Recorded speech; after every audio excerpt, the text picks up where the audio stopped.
નમસ્કાર, voice of India news ચેનલમાં આપનું સ્વાગત છે. હું છું સીતાબ કાદરી. ગુજરાતના મુખ્યમંત્રી ભૂપેન્દ્રભાઈ પટેલના વરદ હસ્તે બનાસકાંઠાના તેણીવાડા ખાતે મેડીવંતા હેલ્થ કેર કેમ્પસનું ભૂમિપૂજન કરવામાં આવ્યું હતું. વિકાસની સાથે વિરાસત. વડાપ્રધાન નરેન્દ્ર મોદીના નેતૃત્વમાં દેશ વિકસિત ભારતના સંકલ્પ તરફ અગ્રેસર છે તેવું મુખ્યમંત્રીએ જણાવ્યું હતું. પાલનપુર સિદ્ધપુર હાઈવે પર આકાર લેશે મેડીવંતા હેલ્થ કેર કેમ્પસ, જે ઉત્તર ગુજરાત સહિત પાડોશી રાજ્યોને મળશે પણ ગુણવત્તાસભર સારવાર.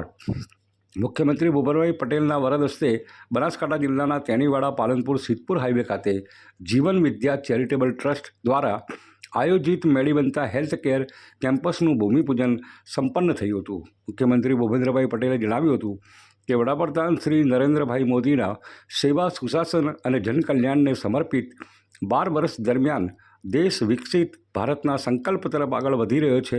વિકાસની સાથે વિરાસત સંરક્ષણનો અભિગમ અપનાવી રાષ્ટ્ર નિર્માણને નવી દિશા આપવામાં આવી રહી છે. વડાપ્રધાન શ્રીએ દેશના છેવાડાના માનવી સુધીની વીજળી, પીવાનું પાણી, આ તમામ સુવિધાઓ ઉપલબ્ધ થાય તે દિશામાં જે કાર્ય કર્યું છે. મુખ્યમંત્રીએ વધારામાં જણાવ્યું કે દેશ પાણી અને પ્રાકૃતિક ખેતીના અભિયાનને પ્રાથમિકતા આપી રહ્યો છે. રાસાયણિક ખાતરોના ઉપયોગથી આરોગ્ય સંબંધિત પ્રશ્નોની મુક્તિ માટે પ્રાકૃતિક ખેતી અસરકારક માર્ગ છે અને તે ભવિષ્યને વધુ સ્વસ્થ અને સમૃદ્ધ બનાવી શકે છે. વડાપ્રધાનશ્રીએ યોગથી આયુષ્યમાન સુધી ભારત સુધીની વ્યવસ્થા કરી છે. આયુષ્યમાન ભારત યોજના હેઠળ લાખો પરિવારો રૂપિયા 10 લાખ સુધીના આરોગ્ય સુરક્ષા કવચ મળ્યું છે.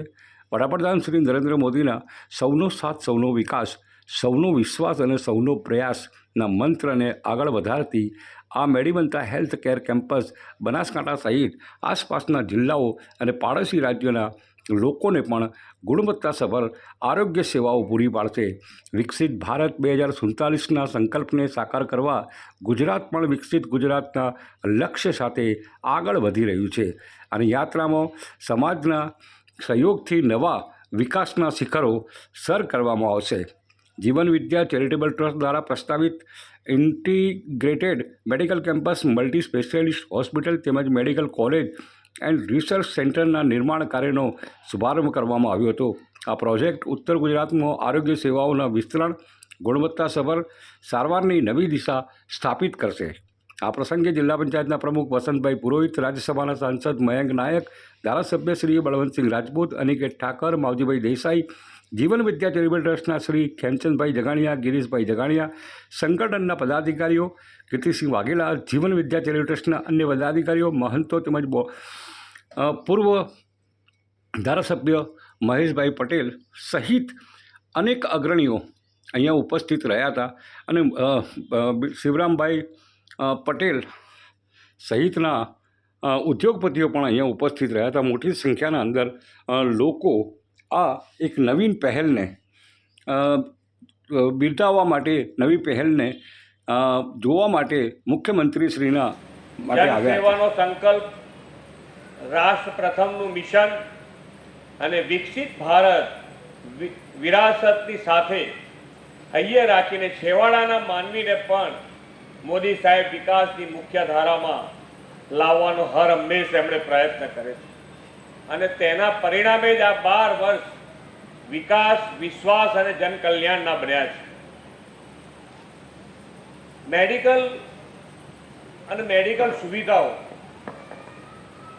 સેવા કરવા માટે સેવાનું માધ્યમ કોઈ પણ હોઈ શકે, પણ મેડિકલ માટે ગ્રામ્ય સ્તરે મલ્ટી સ્પેશિયાલિટી હોસ્પિટલ બનાવવું, આ વિચાર આવો એ પણ એક આપણા માટે કે ગ્રામ્ય સ્તરે મલ્ટી સ્પેશિયાલિટી હોસ્પિટલ આપણે બનાવીશું, ત્યાં આગળ કોણ આવશે, સુવિધાઓ કેવી રીતે આપી શકીશું, આ બધા જ વિચારો આપણને પહેલાં આવતા હતા. અત્યારે તમે જુઓ તો આ એક કિસ્સો, પહેલો કિસ્સો નથી કે ગ્રામ્ય સ્તરે મલ્ટી સ્પેશિયાલિટી હોસ્પિટલ બનતી હોય. આના પહેલાં પણ હું 3 જગ્યાએ આવી મલ્ટી સ્પેશિયાલિટી હોસ્પિટલનું લોકાર્પણ કરાવીને આવ્યો છું. એટલે આ વિચાર ક્યારે આવી શકે? એ માન્ય વડાપ્રધાનશ્રીએ જે વિકાસની રાજનીતિ અને વિકાસની રાજનીતિના કારણે છેવાડાના માનવી સુધી, જન સુધી જે મુખ્ય આધાર છે, જેના ઉપર વીજળી, પાણી, લાઇટ અને સાથે સાથે ઇન્ફ્રાસ્ટ્રક્ચર, તો આ બધી જ વસ્તુ ગ્રામ્ય સ્તર સુધી પહેલા પહોંચાડી છે.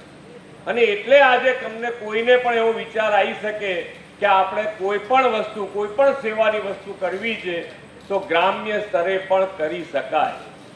મેડિકલની સુવિધા માટે પહેલા જ્યારે માનનીય વડાપ્રધાન શ્રી અહીંયા મુખ્યમંત્રી હતા, તમે સેવા ગમે તેટલી કરવા માંગો, પણ ડોક્ટરોનું આયોજન શું, ડોક્ટરો કેવી રીતે આપવા, ક્યાંથી આપવા? તો પહેલા અહીંયા આગળ 1175 ડોક્ટરો દર વર્ષે થતા, અને 1175 ડોક્ટરોની સાથે આખા ગુજરાતમાં તમે ખૂણે ખૂણે ગમે તેટલા મેડિકલ હેલ્થ સેન્ટરો ખોલો, પણ ડોક્ટરોની વ્યવસ્થા જ ના થઈ શકે. તો એમણે માનનીય વડાપ્રધાન શ્રીએ આની પેરેલલ વિકાસની સાથે સાથે મેડિકલ સ્ટુડન્ટની સંખ્યા પણ વધે એના માટેનું પણ આયોજન કર્યું છે. આજે ગુજરાતમાં દર વર્ષે 7000 ડોક્ટરો પાસ થાય, 7000 ડોક્ટરો આપણને મળે એવી વ્યવસ્થા ઊભી કરી, અને તો જ આ સેવા થઈ શકે. આ સેવા એમને કેવી રીતે કરી શકો? એટલે સેવાનો ભાવ અને સેવાના ભાવની સાથે તમને નાનો માણસ, અત્યારે આપણને દરેક જણને ખબર છે કે ગમે તેટલી આપણી પાસે સુખ સુવિધા હોય, પણ જો આપણા શરીરમાં કોઈ દર્દ હોય તો આપણને કોઈ વસ્તુ ગમે નહીં. એટલે પહેલું સુખ તે જાતે નર્યા.